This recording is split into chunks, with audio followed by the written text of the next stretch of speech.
بسم اللہ الرحمن الرحیم۔ اللہ تعالیٰ کے مقدس اور ببرکت نام سے شروع کرتا ہوں جو بڑا مہربان اور نہایت رحم فرمانے والا ہے۔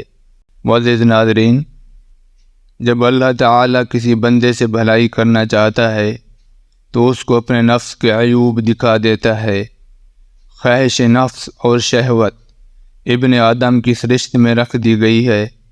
خواہش کا چھوڑ دینا بندے کو امیر کر دیتا ہے اور اس کی پیروی کرنا امیر کو اسیر بنا دیتا ہے۔ اگر تم اللہ کو پہچان لیتے جیسا کہ اس کے پہچاننے کا حق ہے تو تم سمندروں کے پانی پر اپنے پاؤں سے چلتے اور تمہاری دعاؤں کی برکت سے پہاڑ بھی اپنی جگہ سے ہل جاتے۔ فعل بد سے پشیمانی بھی توبہ کا درجہ رکھتی ہے۔ ایک ساتھ کی محبت کا حق ہمیشہ دوست کے حق میں دعائے خیر کرنا ہے، اور برا ہے وہ دوست کہ تجھے اس کے ساتھ مدارت یعنی او بھگت سے زندگی بسر کرنا پڑے۔ حکمت مومن کی کھوئی ہوئی چیز ہے، جہاں پائے وہ اس کا سب سے زیادہ مستحق ہے۔ جھوٹ بھی دراصل منافقت ہی کا حصہ ہے۔ نیک لوگوں کی صحبت نیکی کرنے سے بہتر اور برے لوگوں کی صحبت بدی کرنے سے بدتر ہے۔ جس نے کسی کے عیب کو دیکھا اور اس کی پردہ پوشی کی، اس نے گویا ایک درگور انسان کو زندہ کر دیا۔ جو آدمی لوگوں سے مال جمع کرنے کے لیے بھیک مانگتا ہے وہ اپنے لیے انگارے جمع کر رہا ہے۔ تھوڑے انگارے جمع کرے یا زیادہ، یہ اس کی اپنی مرضی ہے۔ اچھا شخص وہ ہے جس کی عمر دراز اور عمل نیک ہوں، اور بدترین ہے وہ شخص جس کی عمر دراز اور عمل خراب ہوں۔ جو شخص نرمی کی صفت سے محروم کر دیا گیا وہ سارے خیر سے محروم کر دیا گیا۔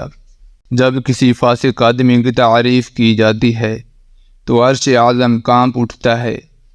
مومن کی فراست سے بچو، کیونکہ وہ اللہ کے نور سے دیکھتا ہے۔ اللہ تعالی جمیل ہے اور جمال کو پسند کرتا ہے۔ صبر وہ ہے جو مصیبت کی پہلی ٹھوکر لگنے پر کیا جاتا ہے۔ جو انسان اپنے دوست کو کسی گناہ کا دعانہ دے وہ اس گناہ کا مرتکب ہونے سے پہلے نہیں مرے گا۔ ایمان کے بعد بڑی نعمت نیک عورت ہے۔ ایک عورت دوسری عورت سے اس قدر گھل مل کر نہ رہے کہ وہ اس کی خوبیاں اپنے شوہر سے یوں بیان کرنے لگے کہ گویا وہ اسے دیکھ رہا ہے۔ عورت پوشیدہ رکھی جانے والی مخلوق ہے۔ جب وہ باہر نکلتی ہے تو شیطان اس کی طرف جھانکتا ہے۔ جب کوئی عورت مرے اور اس کا خاوند اس سے راضی ہو تو وہ جنت میں جائے گی۔ ناظرین گرامی، میرے پیارے نبی کریم حضرت محمد الرسول اللہ صلی اللہ علیہ وآلہ وسلم فرماتے ہیں، عورت، نماز اور خوشبو مجھے پسند ہیں۔ تم میں سے اچھا وہ ہے جو اپنی عورتوں سے اچھا سلوک کرے۔ ایماندار آدمی اپنی بیوی سے ناراض نہ رہا کرے، کیونکہ اگر اس کی کوئی عادت اسے ناپسند ہو تو کوئی عادت قابل پسند بھی ہوگی۔ اگر میں حکم دیتا کہ کوئی کسی کو سجدہ کرے تو بیوی کو حکم دیتا کہ وہ اپنے خاوند کو سجدہ کرے۔ عورت کی عزت شریف الطبع لوگ ہی کرتے ہیں اور اس کی اہانت کمینے لوگوں کے سوا کوئی نہیں کرتا، یعنی کہ انہیں ذلیل کمینے لوگوں کے سوا کوئی نہیں کرتا۔ برے دوستوں سے بچو، کیونکہ وہ تمہارا تعارف بن جاتے ہیں۔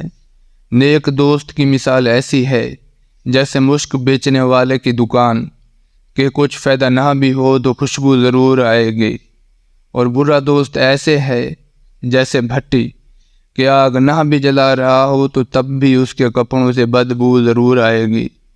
غریبوں کے ساتھ دوستی رکھ اور امیروں کی مجلس سے پرہیز کر۔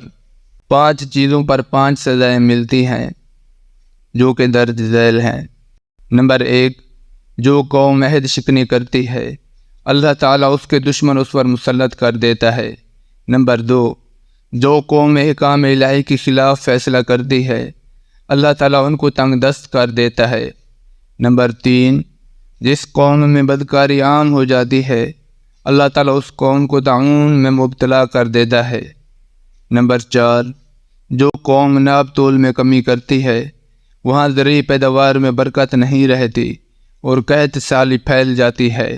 نمبر 5، جو قوم زکوٰۃ نہیں دیتی اللہ تعالیٰ ان پر رحمت کی بارش نازل نہیں کرتا۔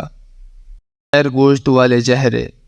میرے پیارے نبی کریم حضرت محمد صلی اللہ علیہ وآلہ وسلم نے فرمایا کہ اللہ عز و جل میری امت میں سے 10 طرح کے افراد پر قیامت کے دن اظہار ناراضگی فرمائے گا اور ان کو جہنم میں ڈال دینے کا حکم فرمائے گا، اور ان کے جو چہرے ہوں گے بغیر گوشت کے ہوں گے۔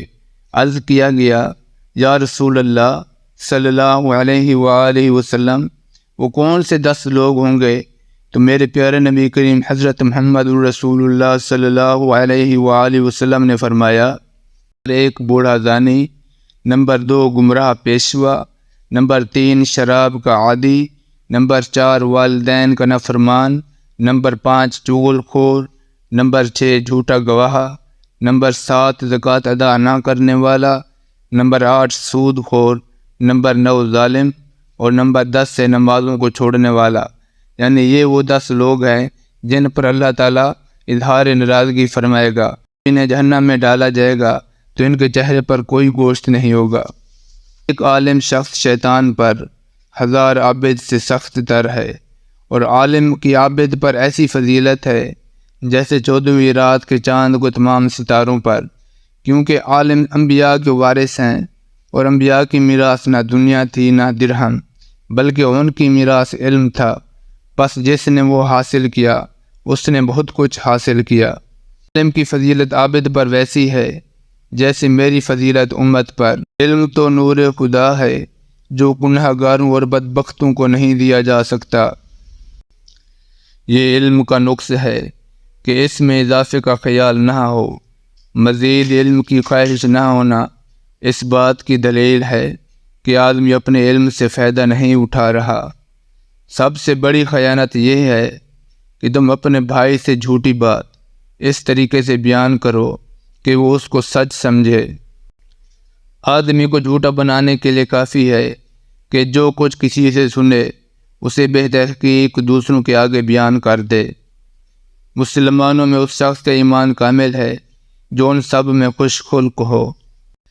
جو شخص باوجود حق پر ہونے کے جھگڑا چھوڑ دے، میں اس کا ضامن ہوں کہ بحث کے کنارے میں اس کو جگہ دے دوں۔ اور جو شخص جھوٹ بولنا چھوڑ دے، اگرچہ مزاح اور خوش طبعی ہی کرنے والا ہو، میں اس کو بحث کے اندر گھر دلانے کا ضامن ہوں۔ اور جو شخص اپنا خلق سنوارے، میں اس کو بحث کے اوپر کے درجہ میں گھر دلانے کا ضامن ہوں۔ افطاری کے وقت دعا نہ مانگنے والے روزہ دار کی مثال اس مزدور جیسی ہے جو سارا دن کام کرنے کے بعد اپنی مزدوری نہ لے کر جائے۔ معزز ناظرین، میرے پیارے نبی کریم حضرت محمد رسول اللہ صلی اللہ علیہ وآلہ وسلم فرماتے ہیں، سیدنا ابو ہریرہ رضی اللہ تعالیٰ عنہ کہتے ہیں کہ رسول اکرم صلی اللہ علیہ وآلہ وسلم نے فرمایا، بے شک اللہ تعالیٰ جب اپنے کسی بندے سے محبت کرتا ہے تو حضرت جبرائیل علیہ السلام کو بلا کر فرماتا ہے کہ میں فلاں بندے سے محبت کرتا ہوں، پس تو بھی اس سے محبت کر۔ پھر حضرت جبرائیل علیہ السلام اس سے محبت کرتے ہیں اور آسمان میں منادی کرتے ہیں کہ اللہ تعالیٰ اپنے فلاں بندے سے محبت کرتا ہے، پس تم بھی اس بندے سے محبت کرو۔ پھر آسمان والے فرشتے بھی اس بندے سے محبت کرنے لگتے ہیں جس سے اللہ تعالیٰ محبت کرتا ہے۔ اور جب اللہ تعالیٰ اپنے کسی بندے سے ناراض ہوتا ہے یا اپنے کسی بندے سے بغض رکھتا ہے تو حضرت جبرائیل علیہ السلام کو بلا کر فرماتا ہے کہ میں فلاں بندے سے بغض رکھتا ہوں، پس تم بھی اس بندے سے بغض رکھو۔